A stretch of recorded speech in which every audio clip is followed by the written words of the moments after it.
saya kasih kamu pilihan. Dia orang Timur atau orang Indonesia? Jawab!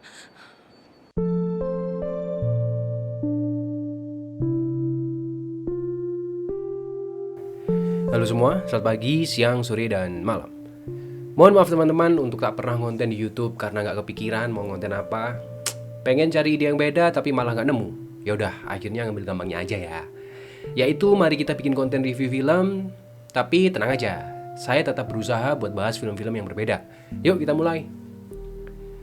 Ulasan film kali ini ialah film dari sebuah negara yang tak pernah terfikirkan industri filmnya, yaitu negara Timor Leste.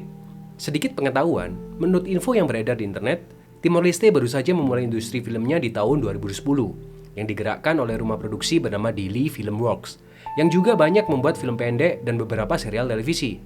The Unbeatrice War merupakan film pertama mereka, yang sekaligus film panjang pertama dari negara Timor Leste. Film ini menceritakan tentang seorang perempuan bernama Beatrice yang hidup ketika Indonesia menginvasi Timor Leste, atau yang juga dikenal sebagai Operasi Seroja.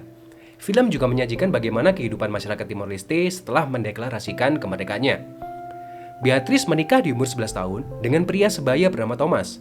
Di malam pernikahannya, Indonesia menyerang desa dan membunuh ibunya.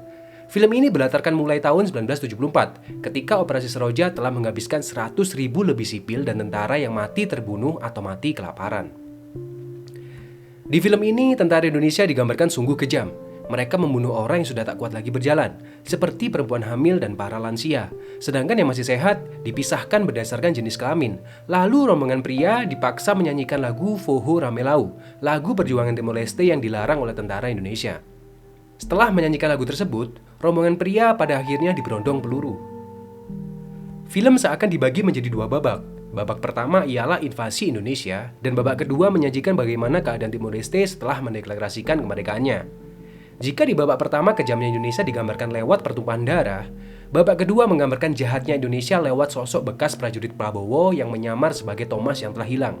Di babak kedua ini bisa diinterpretasikan sebagai gambaran kejamnya Indonesia sehingga tentara sekutunya membelot untuk mencari pelindungan, ingin hidup damai dan tentram lewat masuk ke dalam kehidupan rakyat Timor Leste.